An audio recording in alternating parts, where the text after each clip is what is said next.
Hi friends, how are you? I'm Jerry, coming to you from the trailer. I'm sure you can tell in the background.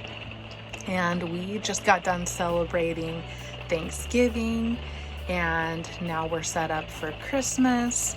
And believe it or not, we actually hosted Thanksgiving in the trailer. Now things turned out a little bit differently than I had imagined. I was really hoping and praying for no rain that day, but you can probably hear all the rain in the background. That's bumming me out. But it's typical for this region for this time of year. But instead of having the awning out and campfire going and the picnic table set up to dine al fresco next to the creek, we squished in the trailer. And it actually was fine. It's pretty funny. I'm sure we'll look back at it and laugh, and surely we will remember it.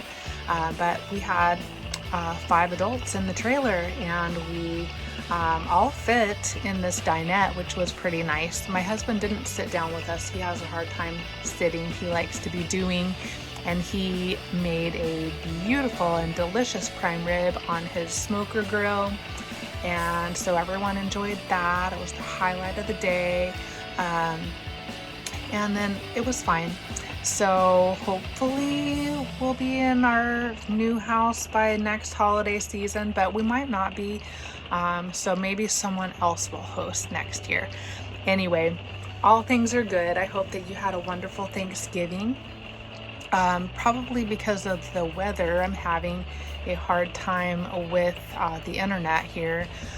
But I am thinking about how we get rebellious when we have rules. Not everybody. Some people are really great at following rules, and it's just sort of in their character and demeanor. I have a little bit of a harder time with rules sometimes. I'll just be honest with you. But I'm thinking about how when we're kids and we don't want to listen to our parents, we think that they don't know anything. And then later we get older and we realize that they knew a lot more than we thought.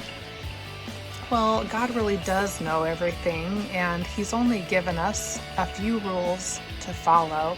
And it's not even that you break one of those rules and He's going to strike you down, which a lot of times we think that that's the case. But just like parents give rules for their children, it's more of like a guideline to keep you safe and healthy and happy even. And I look back on times when I was a kid, and there weren't a lot of rules in our house, and sometimes it seemed super awesome. I mean, I could go to the skating rink pretty much every Friday night, and I could stay the night with my friends anytime, and we kind of did a lot of whatever we wanted, just to tell you the truth. And I noticed if I would ask a friend maybe at school when I was in elementary school if they were going to go skating on Friday night, sometimes the reply was, "Oh no, my mom and dad won't let me do that." And part of me was like, I can do whatever I want. I get to go. And part of me was like, does my mom not care? Is that why I can do whatever I want?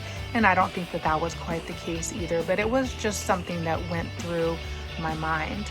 And we do need those guidelines to feel safe. And so God's guidelines are to help us to live our best lives and to help us to, keep safe and keep other people around us safe. And really, I heard it put really well one time that it's more like a temperature gauge to take the temperature of our faith, see where we are standing with God and with our faith. But God's not just waiting to, strike you down every time that you break a rule, even when you do it on purpose, like willfully, like, I'm going to do whatever I want. But we do have to live with the consequences of our actions. And as we know, oftentimes we have to live with the consequences of other people's actions too. So God doesn't have a lot of rules for us, but they are there for a reason, and to just give us a guideline for what we should be doing and for what's important. And I found a scripture that I like. I'm going to have to look down to read it because I don't have it on my computer screen, but it's from Nehemiah 9:17. It says, "You are a God of forgiveness, gracious and merciful, slow to become angry, rich in unfailing love." And that just feels really good to me to know that. I mean, I did for a long time, even into adulthood, think that, man, I've already messed up too much. What does it matter now? God's not going to be able to forgive me. He's not going to want to forgive me.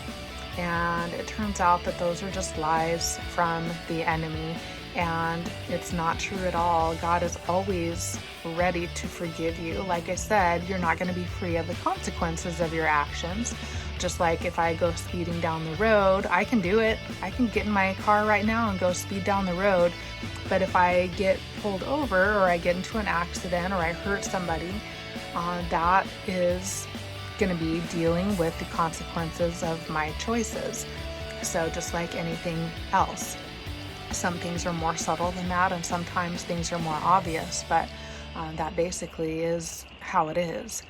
I also found a quote that I like about forgiveness, and I'm going to have to try to do it by memory, and my memory is a little short. So it's Mahatma Gandhi, and he says something like, forgiveness is not for the weak, it's an attribute of the strong. And it can be really hard for us to forgive each other. It can be really hard, and sometimes we go through our life carrying grudges, and that crap is heavy. Pardon my French, but it is heavy, and it is not meant for us to bear. Now, forgiving someone does not mean that you have to be their best friend, does not mean that you have to be in a relationship or see that person, but we are meant to forgive because it eases our burdens, for one thing, and it also is the case that we want God to forgive us, and He does. He's ready and willing. I mean, you just ask, and He's already done it. And so that is pretty amazing, and He forgives us way more than we have to forgive anybody else, and times billions, right? So it's good to just let those things go, forgive people, and forgive ourselves. Forgive ourselves for what we didn't know when we didn't know it. Forgive ourselves for being willful and rebellious when we shouldn't have been. And just knowing that God forgives us is a pretty cool gift. It's the most amazing gift. And so I'm so grateful for that. I'm grateful for you. I hope that you have lots of things that you are grateful for. And I hope that you are looking forward to and ramping up to the Christmas season. And I know we celebrate Christmas here, and I'm really grateful for the meaning behind why we celebrate. We know that God sent His Son, Jesus, into the world to be our Savior. And that might sound kind of corny to you, but the reality is it's pretty dang amazing and mind-blowing, because He sent His Son to take our place. And it's more than just, sometimes you hear it, well, often we hear it described as, Jesus died for you, and it may start to sound even kind of corny. I hate to say it like that, but what really gets me is that thinking about when Jesus is on the cross, there's a point where He is in despair, and I know that it's because He is feeling the weight of our separation from God. He's feeling what it's like to be separated from God. And if we don't make the choice for Jesus, then we will be separated from God forever. But that's not God's choice. That's why He sent His Son, because He wants all of us. He wants you. He wants me. Even as, rebellious or mean or spiteful or whatever that I've been in my life, He still wants me. He still loves me. He still came to forgive me and to make me right with God. And He did it for you, and He did it for every single one of us. And so the only question mark in there is, what are you going to choose? And I hope that everyone gets to a place where they choose life. They choose life everlasting instead of death everlasting. I just know that when Jesus was on the cross, he felt the weight of that eternal separation from God. And think about like the worst and the most depressed and the most heart pain that you've ever felt, and the most alone. And that is what I believe that Jesus felt times billions, because he felt the weight of that for every single person that ever was and that ever will be. And so it's just that it's a relief to me to know that he went through that. He knows what it feels like. He knows the suffering, he knows the pain, he knows the depression and the sadness, and he also knows the joy. And we can choose to have that eternal joy of being with Jesus and choosing him and being in heaven. And so that's my prayer for every single one of you, that this holiday season you will feel that feeling of joy everlasting. I'll see you next time. Love you. Hi friends, how are you? This is Jerry and Bixby. Hopefully he's getting ready for a nap so I can finish up my video, but I said that I would give you a little tour of our trailer. And we just switched over to a few Christmas decorations, but believe it or not, we did host Thanksgiving in this tiny little home, teeny tiny little home. We have a full-size, well, not a full-size fridge, but a pretty good-sized fridge and freezer, and quite a bit of storage for a small trailer, and our little bathroom. The shower has to double for other things when I'm not using it, so it's storage when it's not in use.